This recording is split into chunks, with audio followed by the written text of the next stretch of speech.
I've had the honor and privilege this year to curate the growth track and also support the social impact track, which is what we're going to be talking about today.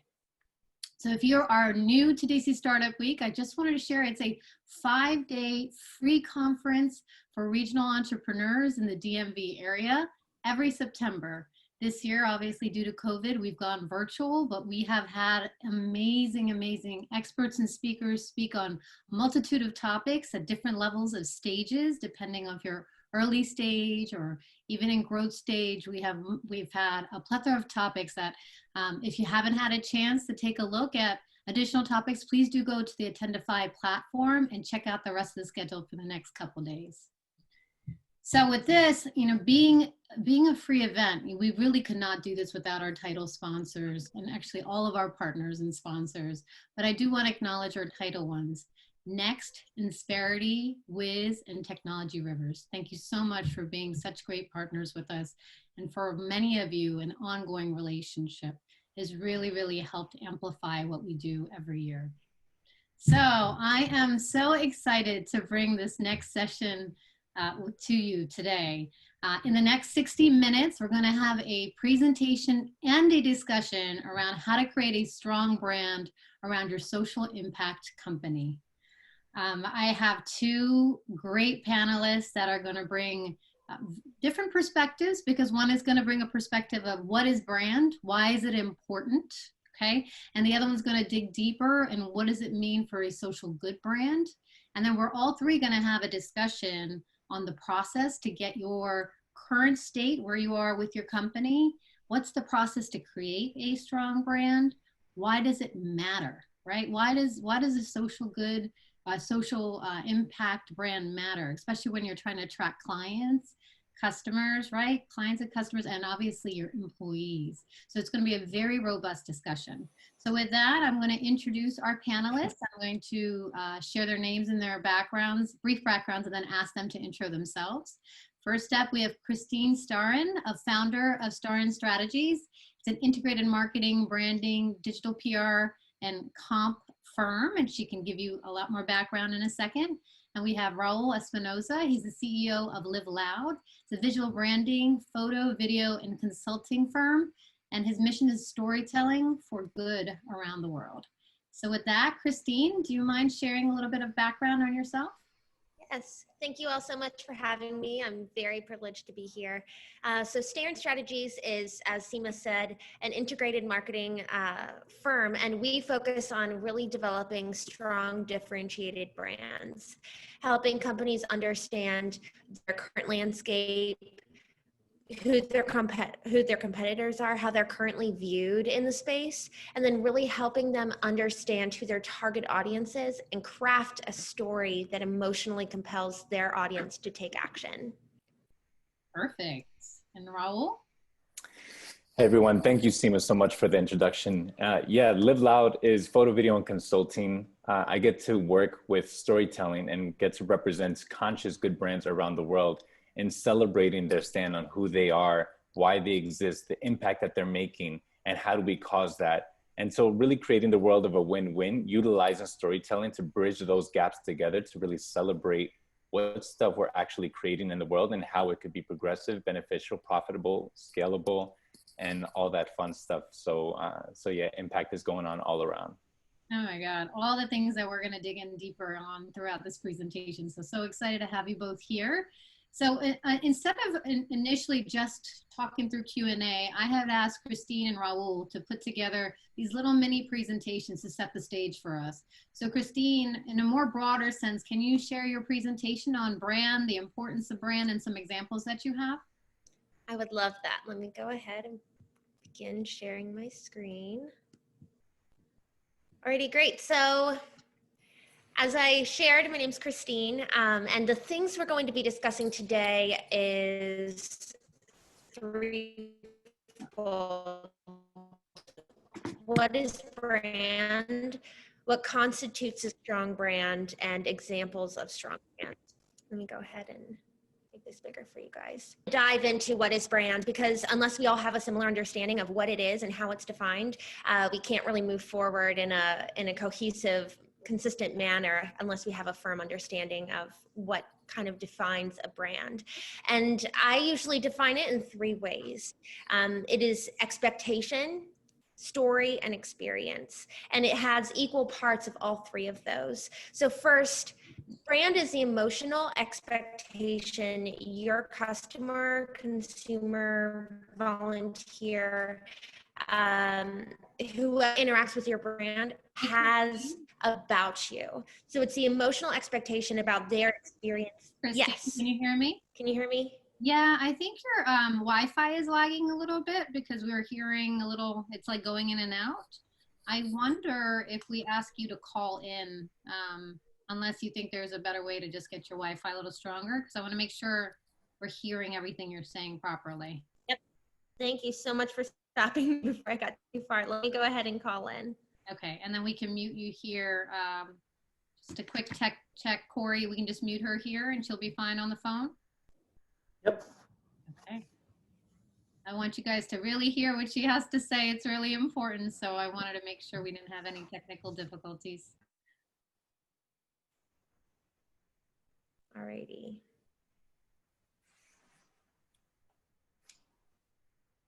Are you good? Do you need anything? All right, I'm opening it up now.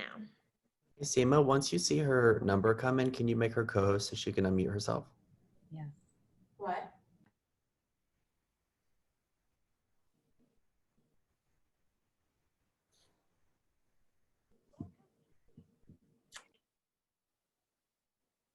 Who's here? I apologize, guys. Just give us 1 second.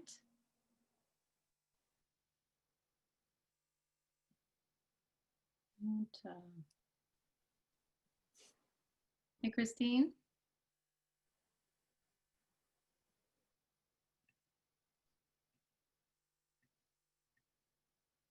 I'm dialed in. Let's mute this one then. Is this the 418 number? Okay. Okay. Now you should unmute on your phone and you should be okay. There you go. I think I hear you. Wonderful. Sorry about that, everyone. Let me go ahead and start back what I was saying about we all need to have a foundational understanding of what brand is in order for us to move forward and have just a consistent mindset when we use this term. I want to make sure we're all on the same page. So brand is defined by 3 equal parts: the expectation, the story, and the experience. And the expectation really boils down to the customer or whoever you're serving or speaking to, their emotional expectation regarding the experience they will have. So this really, really taps into kind of that first overall perception of who you are as an organization. And then the second part, the story, shapes what their expectation is going to be surrounding their experience. And then third, the actual experience itself should hopefully reinforce or strengthen the expectation they had based on the story you told about what your brand is. So it really is a 3-part component of building the expectation of the customer through the story you tell, and then fulfilling and delivering on that expectation through the experience they have. And I know that I threw in the word emotional there because we want our customers to be emotionally and mentally predisposed to choose us. So the stories we tell, and Raul will go into this deeper as he really capitalizes on storytelling in all his efforts as well, but the stories we tell really need to create an emotional connection with our target audience. And the reason why emotion is so important is because 95% of our purchase decision-making takes place in the subconscious mind. And it's not just regarding shoes or apparel, buying a shirt. It really is any kind of decision we make needs to be motivated out of a deeper place. And a lot of times we don't even know, hence it's located in the subconscious mind, but that's where our emotions reside. So a lot of times we try to make a logical decision and base it on logic, but ultimately it's staggering to recognize that 95% of our purchase making decisions take place in our subconscious. So us as brands, in order to be strong and differentiated in our industries, we need to be tapping into the emotions of our target audience. So I want to discuss kind of the 5 components that go into developing a strong brand.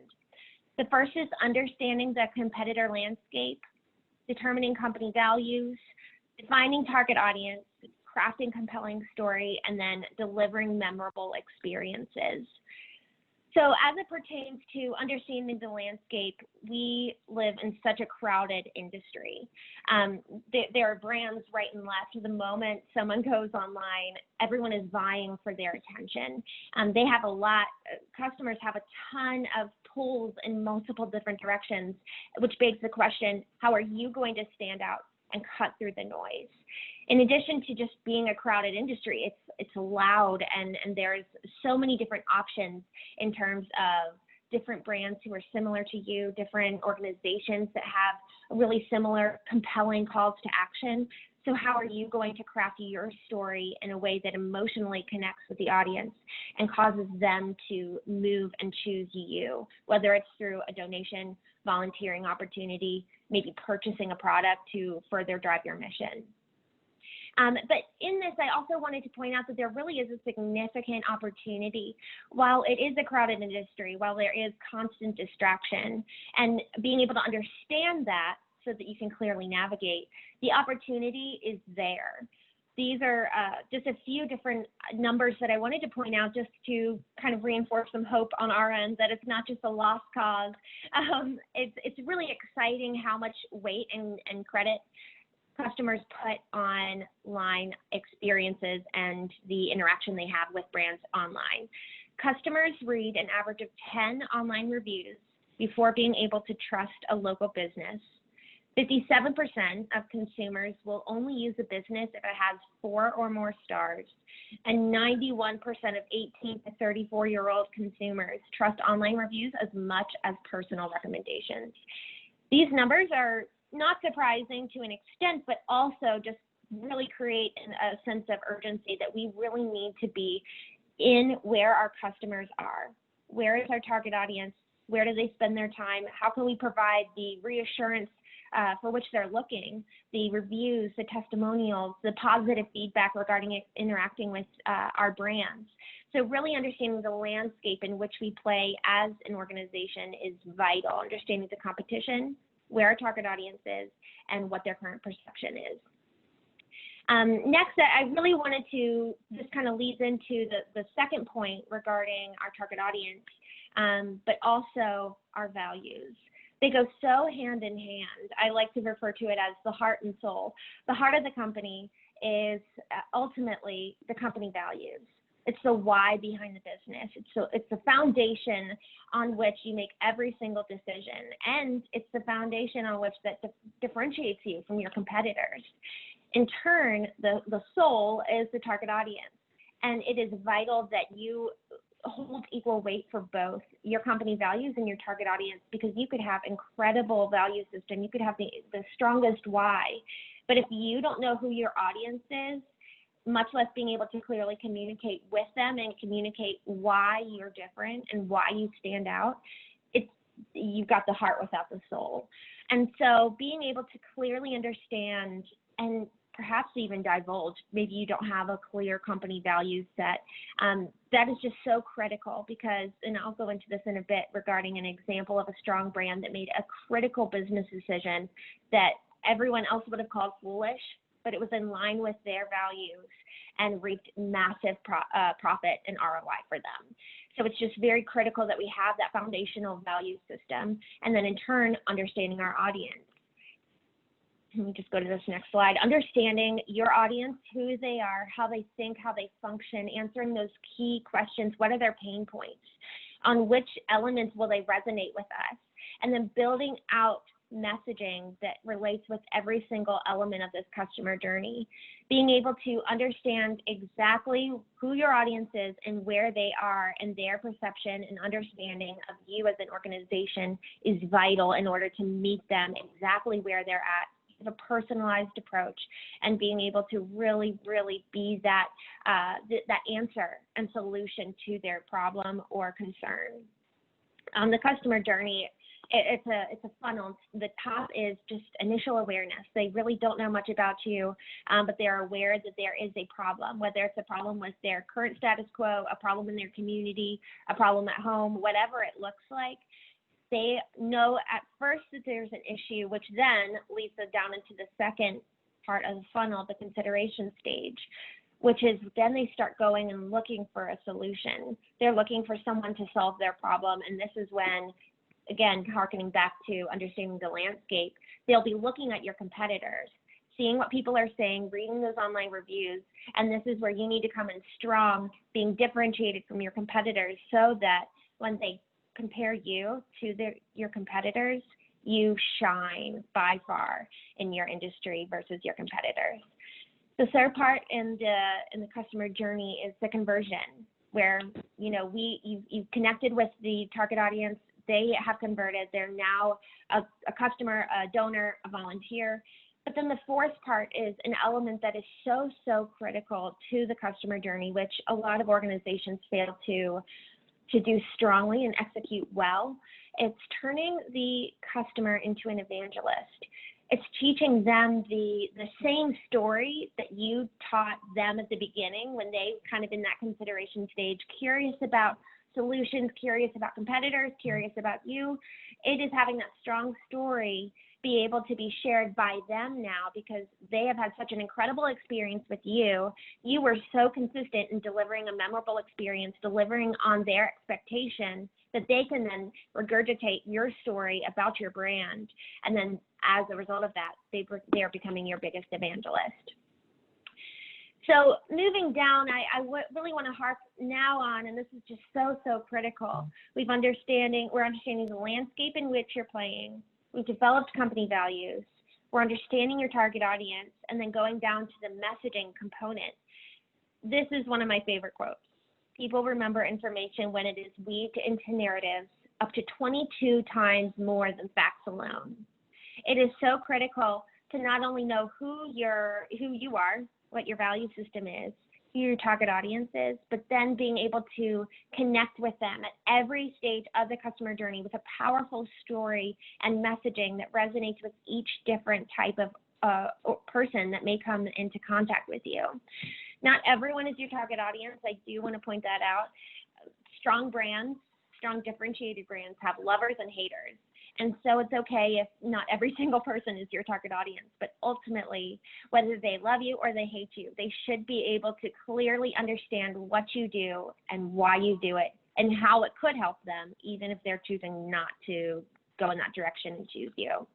Ultimately, your story needs to be clear, concise, and emotionally connect, because once they have that emotional connection, they're far more likely to remember and be impacted, and then consequently share with others about you and their experience. I know I want to wrap this up. I'm getting a little bit long-winded. However, we're nearing the finish line. Going back to just the turning your customer into an evangelist. 86% of buyers are willing to pay more for a great customer experience. 49% of buyers made an impulse decision following a great customer service experience. It is critical that once you set the expectations through your story about the type of experience your customer will have, it is critical that you follow through. So I do want to touch briefly on just some examples of strong brands who have really made a mark in their industry.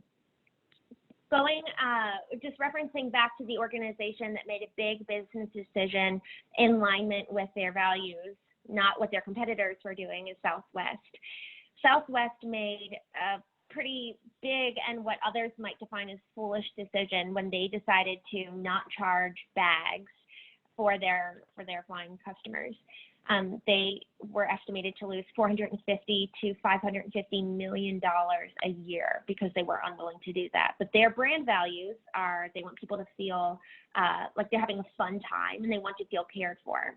So not only is the caring element shows through the aesthetic of their icon, but that business decision was made based on their value set. And consequently, more people chose to fly with Southwest. They started flying with them significantly, not just more times, but because of the value that they felt, they actually went out of their way to make and book more flights. And so, as a result, other airlines have really struggled in the past because they increased their baggage claims. And this was just a really fantastic opportunity for Southwest to not only adhere to their values, but become differentiated from their competitors. Everyone was going in the direction of charging for bags, and Southwest was one of the only ones that stood true to their values. I'm just wrapping it up quickly here, just with another example. We have about like 30 seconds, I think, because I want to make sure we get to the second part of it and then have, okay. You brought in so many good points. There's so much to discuss, but. Okay, I'll go ahead and wrap it up now then. Thank you so much, Seema. No, this was great. I mean, there are some analogies you brought up about the heart being the values and the soul being your ideal client, and strong differentiating brands, having lovers and haters, and the connectivity to emotion. I mean, there's so many things that I want to dig deeper in, and I feel like we could have done a whole workshop just on that. So I actually now want to transition to Raul, because in terms of everyone on this call, you're either a founder or supporting a social good cause, right? And so what Christene just did for us is level set a foundation of how to build a strong brand. What are the various pieces, and also went through some of the nurturing cycle, sort of the process. Raul, I'd like you to now take us to, the world of social good and social impact, and, the importance of storytelling, and tie this all together for our audience. Awesome. Yeah. Thank you so much for letting me speak. And thank you, Christine, for everything you shared. You made so many gold nugget comments. I'm like, yeah, absolutely right there. So let me walk you guys through my presentation. I will share my screen. Okay. So to start off, one of the things that I find most appealing about this is that we're dreaming of the worlds that could be. So for me, I wanted to start off with the question, what would it be like for businesses to thrive while contributing to the well-being of the world around us? And so when we talk about business and impact, I see there's such a tight correlation, and there actually isn't a separation, or the potential of what could be is so easily linked that if we could really tap into that, I think the world could really be abundant in how we function. So just a little bit more about me. I'm the founder of LiveLoud, photo, video, and consulting. I've been fortunate enough to travel around the world these last few years and to work with developing organizations, developing communities, and utilizing artistry and storytelling on a way to really celebrate people's stories in a way that creates a call to action for people to actually make progressive moves that bring healing, support, resources, partnerships, funding to these organizations that are really of need. And at the same time, being able to catalyze, to really support a business getting to where they want to be, utilizing the same method of storytelling and really bridging that gap. So why tell stories? We live in a world that can be extremely oversaturated with marketing. Everywhere you look around, from your phone logo to your shirt to your shoes, you walking down the street and you can see signs and billboards everywhere. So we're constantly being sold to.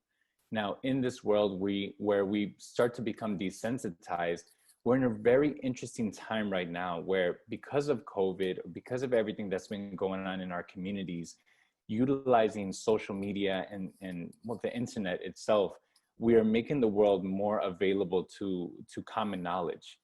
So being that this is the case and we are constantly being bombarded by advertising and marketing, this is an opportunity, and this is a time for us to be able to speak directly to people and really empathize with them.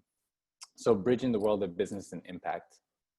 Business, I see in today's world, is really speaking to the world as it is in this moment and what it's stepping into. So what's profitable, what's scalable, how do we create something that's really applicable to our community or our society right now that's going to be beneficial towards our business. Impact has the same ingredients, but it's also dreaming of the world that could be. right? So this is why storytelling is fundamental in really celebrating your impact story, because you're not necessarily talking about the world that exists, but the world that you dream of, the world that you're trying to manifest through your actions, through your services, and the world that you provide as the byproduct of you existing. So storytelling is so fundamental to that. Why should I care? In talking about the impact world, most often than not, we're talking about a certain category that may not be applicable to everyone, that it might not be an obvious correlation or tie into everyone that we're speaking to. So why should I care? Aside from talking about what we do, in the impact world is really important to celebrate who we are and what we stand for. So in a sense with that, you're tying in the vast range of possibilities of the win-win. How can you win as a consumer? How can you win as someone that's going to be aligned and jump into this umbrella of a business? And at the same time, simultaneously creating a win for a bigger picture that may or may not include you. But utilizing storytelling, we could start to bridge that gap. And then empathy. Again, as I was saying before, more than ever, we want to be seen, and we're also seeing other people. We're understanding more and more the occurring world and what's going on for other people's reality. And we become open to that, being that the sense that how we were forced to make this pause during COVID, and our business could have struggled. Our individual lives could have struggled, our interpersonal relationships, all these kind of taken an impact. So more than ever, our hearts have been opened up, and we're also seeing what is occurring around the world and how it's occurring for people. So to bridge this empathy and bridge it with benefit and bridge it with impact, I think it's such a powerful tool and time to really be able to speak to people as in saying, I hear you, I see you, I understand what's occurring in your world, and I exist to support making the change in that. So how do we structure this out? Why and where is where I always love to start when I'm walking through my clients through a curriculum that I've created with LiveLoud. Why is understanding if you aren't the beneficiary of this business, why should it even exist? Why should this platform, why should your services, what would be the cause? What is the reason that this should exist out in the world? And where is very important because it really maps where you are at in that journey. I always work with people on what's in the future, what's soon, and what's now, and how do we narrate your story that supports you get to that next level while simultaneously standing for the vision of what you're trying to create. So who is it for? Who are you working for? To define your avatar, your target demographic, your ideal client, it's crucial for one, you to be able to speak to them, but more so on your side, it is important so that you get to understand what's occurring for them. So again, tying in empathy is one of the main ingredients in utilizing storytelling. This isn't just for you to reap the benefits, but for also you to understand, if you were in the impact world, what's really going to serve my audience. What's possible. In the narrating story time, we're talking about the world that is possibly able to happen because of this being implemented, because of this existing. So really being able to dream and paint that picture beyond the circumstances that might be existing in your current reality, but really sharing that. The common denominator, as Christine had pointed out, is talking to that pain point, empathizing, understanding. I understand what you're occurring. I understand the world that is you're bounded by the circumstances or what you're dealing with, what you're dancing with, and you're speaking to them in a space that you really understand what's occurring in that side of their world. What do you cause? Now that you are part of this ingredients, now that you understand what is it that you're offering, what is it that's tying into that possibility of what you could create, how do you cause it? This is the part where you drop in your credibility, your structure, your how is it that you implement your system. So this is very much, I'm talking about the tying into the storytelling world, where Christine was talking more about the implementation and branding side of it. But this is something crucial that we should all know before stepping into telling our stories. And what's next? How do you now take a next step? How do you utilize storytelling to evoke curiosity, evoke awareness, excitement, and have people say, I want to know more, I want to learn more. And that's when they type in, and now you could create that partnership in creating that difference. So they're not just a client that's consuming your services, but now they are a partner that is reaping the benefits of that relationship and simultaneously making an impact to moving forward. So in short, in all, I don't know if that was short, but but in talking about this, I think storytelling is such one of the most powerful tools that we could bridge in making the world that smaller of a place where we get to connect and work together in creating the reality that we can, because it is available to us.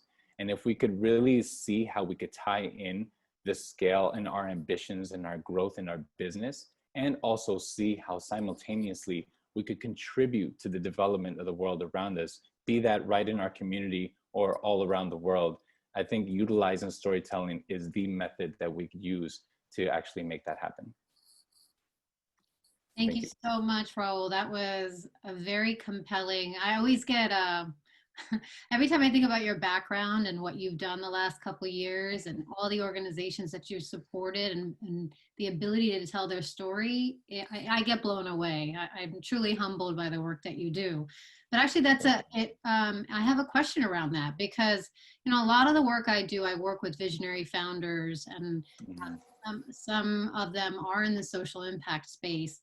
And what I realized is, because they're in the work and they're helping and supporting people in whatever capacity that looks like, and you could be selling product for social good, or, there's a couple organizations that I personally support do research for like early childhood trauma and other things and programs.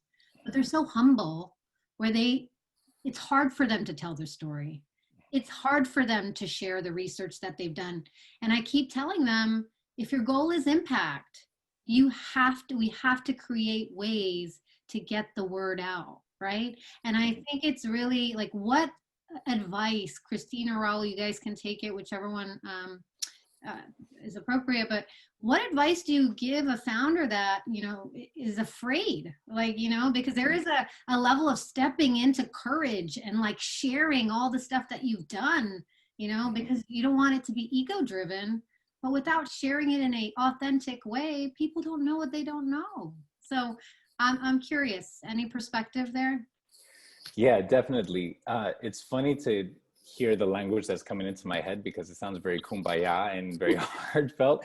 I come from a world of being very analytical and action-oriented, results-oriented. But really, this work and being able to work with people around the world, I think is really necessary for the nonprofit world to exist, for the for-profit world to exist, wherever you land on that spectrum. I love working with the for-profit world, because I believe in the world where the leading businesses also tie in with impact, that business can be lucrative in the impact world so that it could be sustainable. So we have to really align ourselves with the mission on what we're looking to create and be able to get out of its way. So in order for me to do that with my clients, I love to get them to the point where they get to be unapologetic about their stand, about what they're causing, who they are, and just be able to shout that. Live loud is exactly that. I want the good in the world to live as loud as possible, because the louder that is, the more we could share the gifts and the possibilities that exist, the more people that can actually align behind that, and they could actually go and you could create the partnerships in creating that world. So if you're coming from that sound place and could apply the business knowledge to it and really invest in yourself and celebrating those possibilities, it's just a win-win all around. We just cannot go wrong with that. 100%. Christine, do you have perspective on that at all? It's like, how do you give your clients courage to tell the stories? Yeah, I really love that. I think one of the biggest things that I actually had this conversation 2 weeks ago with one of my clients, and they were really concerned that it would come off as pompous, selfish, self-serving to share the good, which they're doing for the world. And I just encourage them, it's really about developing a personality. Of your brand is a personality. If you are going to emotionally connect with a brand, there needs to be human elements to it to tap into that emotional side. And I told them, I was like, well, why would you tell them your services and then not this other element that is so unique to you, that is so you, otherwise it's almost like, well, here's my left arm, but not my right arm. It's like you're not giving the full picture of who you are, and it's almost dishonest to not give the full picture and be completely candid or even vulnerable. You know, there's a vulnerability there in sharing your successes, because some people could potentially view it wrong. But ultimately, if you're true to your values and those are guiding you in your story execution, I think there's really only success to be found there. Okay. I think, Raul, you had another point? Yeah, so one of the things that I also love about utilizing storytelling is it's also a method that we don't have to say, hey, this is who we are, this is what we do, and having to communicate it from that first person, but we can utilize storytelling to dive into someone's world that someone can really empathize and understand. Like in visuals, in doing that story narrative, I could see the person in this artistry, in this video or photo or graphic, and I could start seeing how that truth exists within myself from a very neutral place. So utilizing storytelling and being able to communicate our message is such a way for people not to necessarily understand cranially, just like mentally understand what we're trying to communicate, but also feel what we're trying to say. Yeah. One of the things that came up earlier was sort of the objective of branding, right? And when you're in the space of social good, you know, obviously, you know, and some people make me completely nonprofit, others are looking to profit. And, you know, for me, my hashtag has always been impact and profit. Okay. And because we all have to sustain, right? And we all have to, you know, the more you sustain, the more you can actually give back. That's my thoughts on that. But what I see is the missed opportunity a lot of times is without curating the pitch, the stories, the cohesiveness in the messaging, targeting that person that you're speaking to, a lot of times you miss out on donor opportunities, you know, obviously customers, also attracting people to come work on your vision and your mission with you. Because when, you know, a lot of times when people have, you know, Raul, you and I both, we talk a lot about the stand, right? It's like when you have that fire in you, but like if you can't share it in a positive way, you know, unfortunately, a lot of times people come out all over the place. And then, you know, and then it's hard to follow that brand because they're like, what are you working on? What does that even look like? But the cohesiveness of what you guys are talking about allows you to really get to the objective and whatever that objective may be. So we actually have a question from the audience, from Masa. It's asking, what are some strategies that businesses can use for storytelling in the current pandemic? Any suggestions for human-centered mental health businesses?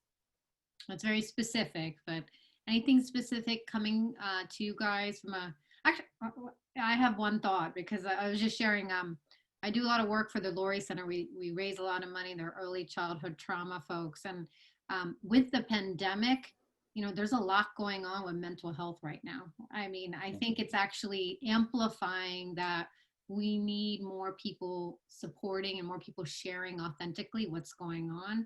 And for children, especially with, you know, obviously virtual school and not being socially connected to children anymore. And I don't know what part of the mental health business you're in. This is a perfect opportunity to launch like storytelling campaigns. And this is, I actually have a question for you, Christine and Raul. Like, it doesn't have to be perfect either, right? It's right now is the world of like, let's share content, share authentic content, documenting what you're doing and how you're helping, or them sharing, you know, whatever it may be. I think it's like authentic content can also enhance your brand right now. So Raul, Christine, either one of you want to take that and just add to it? Sure, I'll go ahead and share with, especially in regards to the mental health, we hear about mental health issues or just any type of maybe medical issues in this sense, and we see it generically, right? So to think about mental health as an issue and mental health in 2020, you just completely changes your image on how you're actually looking at it and what's actually occurring. How has this pandemic really affected that?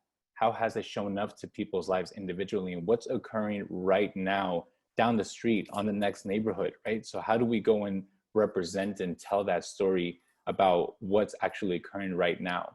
Another thing that I would like to share this is really based on any business, is what is your primary and secondary focus? If it's to attract B2C, are you speaking directly to the consumer? Are you speaking to businesses? And how do you utilize storytelling in a way that ties them together while highlighting that priority? So you can make something specifically for, if you are, like, say, a nonprofit and you're looking for funding, you are creating something specific for the person that you could partner with that also speaks to your secondary focus, which might be the B2C person, that you're the supporters, the people that you want to align behind that. But utilizing storytelling in this moment where I experienced firsthand, everyone in the world can say this, I experienced firsthand what was occurring in this COVID pandemic in my world. And so because of that, because of my reality was put on pause or interrupted or just something shifted, I'm more alert about what's occurring. So right now is such a powerful time to be able to continue sharing the story about, yes, that was rough. And also look over here, look at what's occurring in this. This is the support we need. And this is how we could bridge the gap to actually bridge, to make that benefit. 100%. Christene, do you have anything to add? Yeah, I love everything you said, Raul, and even Seema, when you said it doesn't have to be perfect, I jumped a little because I was just thinking that right when you said it. So I think that there's something really powerful to be said for, we're in a pandemic, but our strategy is not shifting that much, because unless our bottom line has significantly altered or our value system has significantly altered, or our target audience, ultimately we're just changing it a bit. It's a deviation. It's not, at least what I've found, it's not necessarily creating brand new, I mean, depending on the space you're in, but it's not necessarily creating a brand new playing field. It's just deviating your approach and your tactic to only perhaps more clearly express it and take more advantage of the storytelling opportunity, because people are listening. People are yearning for comfort. People are yearning for connection with humans, especially as they're sitting, at home or behind their computer. And so, to Seema's point of not having it be perfect, what I would encourage you to do is continue with your editorial calendar. Hopefully you have one, just, a rough outline. Maybe not. It's okay if you don't. Yeah, maybe you can make one if you don't. But have that overall editorial calendar and plan of content that you could create, but then also looking for those real vulnerable moments that are raw happening right now. And how can we capture that? Can we record a quick testimonial of a client, or even just share their story and make it anonymous? But ultimately, I think people are listening, and this is a really fantastic time to capitalize on that. No, I mean, I couldn't agree more. One of the things that's funny, you said, the structure, right? Do you have an editorial calendar? And a lot of times that's agency speak, and I don't know the stages of the various founders on here, because normally we have early stage to growth stage companies, right? And this particular topic could be a mix, because they could be repositioning their brand, or they could be starting from scratch, right? And one of the questions I have for you guys is, what if they don't have a lot of money? How do they curate a brand if they're just starting out? Obviously in social impact, it can have a different pace in different ways, and you're building relationships and partnerships, and all that stuff takes time. So what are your thoughts when you're bootstrapped? How do you curate that social impact brand? What are some thoughts there? Christene, you want to go ahead and Feel free to take it away, Raul. Oh, okay. More of the social impact, yeah. Okay, sure. Yeah. Well, in creating this is also ties into what I spoke to before about what's future, what's soon, and what's now. Meeting brands or platforms where they're at and supporting them on getting to that next stage is something that's really important, because in the impact world, depending on the world that's come from, some are fortunately heavily funded. They have a lot of client base or partnerships.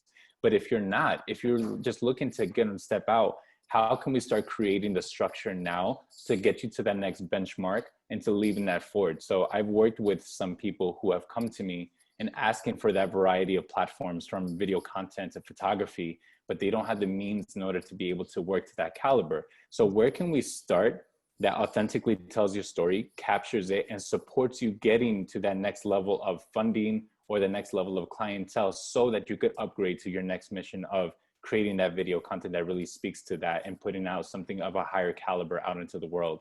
But it's perfect where you are. If you could utilize the resources that you have, tap into people that really are working from heart as well, like really empathizing at the same and really are supportive of that.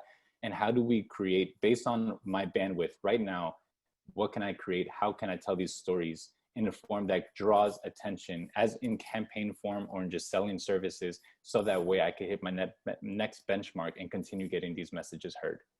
So the question now comes, what if I don't have stories yet? What if this is just a concept? Yeah. And I think you brought this up, both of you, it's like, this is what is to be, like, the future, right? And I work with a lot of visionary founders. So like a lot of times they're disruptive, right? And it's like, right, this is how I see the world. So, I'm curious what your thoughts are. I definitely have some comments on that, but I would love to hear, like, if it's the to be, where are the stories coming from? Yeah, you have stories. Being the storyteller, I actually love to hear and work with people, because as they speak about what they're passionate about, like, you're here for a reason. If you're investing your time, your energy to create a structure, is because there is something emotionally tied in for you. And that emotional relationship that you are seeing, that you were interacting with, is your story. If it was that one person, if it was that brother that was dealing with something, so therefore you launched something, that is your story. If you came across something and you experienced it firsthand, that is your story. So how do we utilize and extract that why that digs deeper than just the foundation of the expected business model, but really, why are you doing this? So I love when I work with my clientele, as much as it is a creation process, it's also a discovery process to really hack into where are you operating from and how do we celebrate this and create that to tell the world. I think we share a similar process. So I always tell my clients, our first session is what I coin my life coaching session. Okay. And so what I do is I have this, pretty robust like intake form. And I always tell them have a couple glasses of wine, but you have to be real and authentic and true to this exercise. And the first question I ask is, tell me your life story in bullets. Okay. And what it makes them do. And then, after, they go through the process, I get on a call with them and we literally talk it through. And I said, now that you've written it out, talk to me, tell me, I want to know all the details, because when you're creating a business, your identity becomes that business and you have to be aligned to it. Right. And so if you're just going out there to make money, which I'm sure this is a social impact call, that's not what this is about right now. And that's a different whole model. And a lot of times that doesn't work. A lot of businesses do fail because of that. Right. I'm a big believer, if you're trying to create change, be a change maker, be a visionary, your story comes from within. There's a reason you're putting yourself out there or you're trying to, right? So to your point, the reason I'm so passionate about growing and scaling businesses is because as a kid, I watched my family business go from doing super well to close to bankruptcy and all what came out about that after.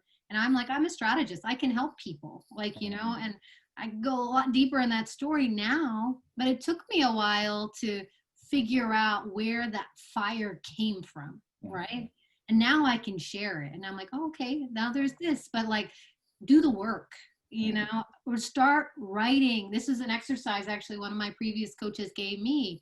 Write out 10 stories and it could be examples if you're coming from corporate days, your childhood or friends, just write out stories. Just think about like, this is where I'm trying to go, or this is where I am, right?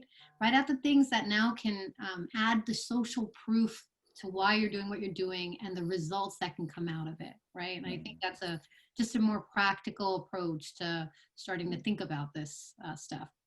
So absolutely. Now let's talk. Okay, so we spent, obviously a lot of time, and I don't see any other questions. So please do add questions, guys, specific to your brands. You have a couple incredible brand strategists on this call, so I'd love to dig deep in someone's brand. But we've talked about brand overall. We've talked about storytelling a lot within social impact, and that also it attracts your customers, it attracts people to work with you. What kind of advice would you give somebody, like if you're just starting out? And then I want to ask more so, maybe we've talked about that a little bit. If you're growing, okay, let's talk about the evolution of a brand for a second, right? So now you've been in business for a while, whatever that looks like, and you've changed, you've evolved, right? And your brand was one way for a while, and now it actually is not aligned to who you are today. So what's your thoughts on repositioning, somewhat rebranding, but I call it repositioning? Thoughts on that? Yeah, Yeah. absolutely. Christine, you want to go ahead and take the lead in this? Yeah. I was just going to say, I think it's real. That poses a really important question that needs to be answered when people are saying we are very different than how we once were. But I would encourage organizations to do is to go back to that foundation, their values, go back to the why, and really dig deep into that, because ultimately the why should be the element sustaining you moving forward. So even if there's partner changes and staff changes, and there's so many things that might happen, a pandemic, within a business, you need to have that strong foundation. And so if you're finding we've really deviated, then I would encourage organizations to really go back to the very basement, the cement of the building, and really make sure that is strong, and make sure that you have not just a mission statement, but here are our 5 to 7 values. And it's not just, oh, well, we're honest, because everyone's honest. Who would say, oh, we're dishonest? It's a really, okay, well, why? Because we hold an inherent value of our customer, and going so much deeper into the emotion of it. And I would even encourage, kind of going back to our other point, but I would really encourage everyone on this call to take emotional intelligence seriously, because until you are able to know your own self, you're not going to be able to know your partner, your employees, or your customers. So the more you're able to be in touch with your own emotions and your past and what has happened, and face that, and then you can express it, and you'll have a whole slew of stories. So that's what I would say. Raul? Yeah, we have core values on how we start off our journey, and that ties in very much with our why. What do we represent, and what do we naturally cause? We could talk about what we do in our services, but our natural relationship with people automatically causes something. Is it empowerment? Is it trust? Is it empathy? Is it curiosity? Is it excitement? What is it that we're causing for people? So knowing that we have core values that we operate from, the way that manifests and the way we do things might pivot or might restructure, but having those core values really tied into that gives us the consistency for us to also provide something new, and for people to still feel us for who we've always been.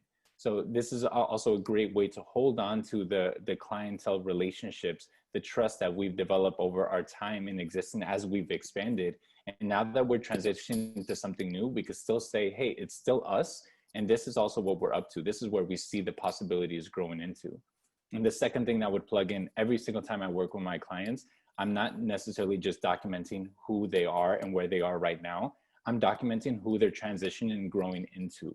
So that way it puts a demand for us not to necessarily suit our current world and with the circumstances we're dealing with right now, but also to support the change and the evolution of the next chapter in this platform, in this business.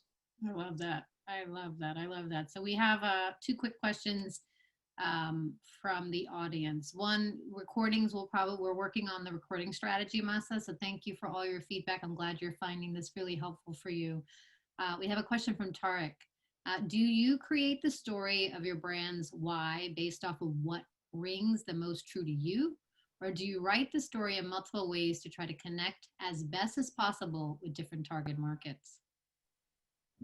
Very good question. Very good question. Have thoughts on it, Raul or Christine? Christine, you want to start us off? Sure. That's a fantastic question. What I typically do is actually a bit of both. I have a foundational story surrounding our organization, surrounding our values and what we do, that is standard across the board, that basically no matter who you interact with at our organization, you're going to be getting the same story. And so it's not somebody saying one thing, somebody saying another thing, but there's continuity. So it serves as that kind of foundation. But then we also craft specific messaging to our audiences. So just to break down our audiences a bit more, it's not just this generic target audience. I usually break it down into persona groups. So usually there'll be between 3 to 5 persona groups.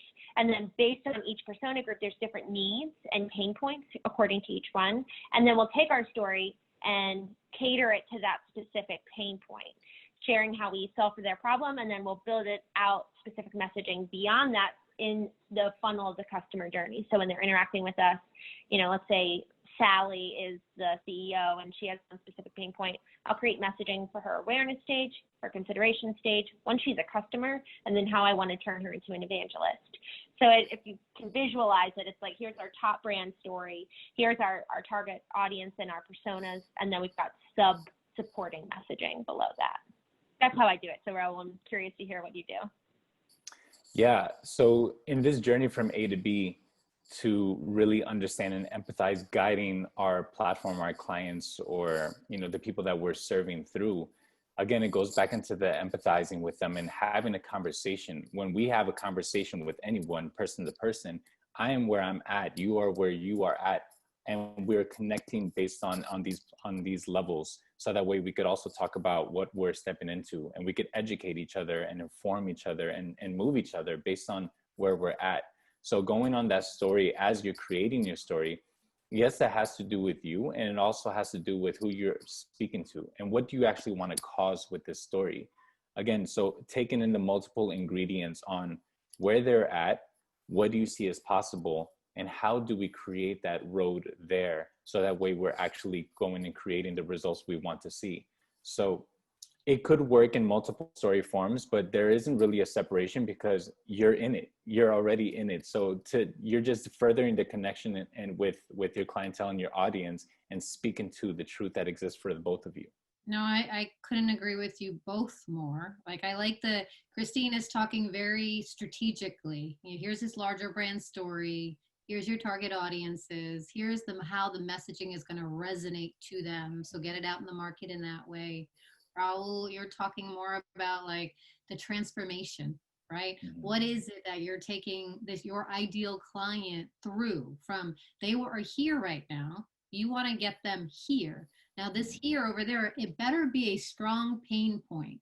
Okay. So this is really important. This is just business 101 and why. Now, I've done so much studying on why businesses fail and why they succeed. It's really important for me, and product market fit is something that just keeps coming up in this conversation, or in this one particular question, because, you know, the thing with authenticity in your why, that's yours, right? That's yours. You see it. Now, when you start talking about resonating with your target audience, you have to make sure whatever you are providing, be it a product or service, that ideal client is looking at this, that this is actually transformational for me, right?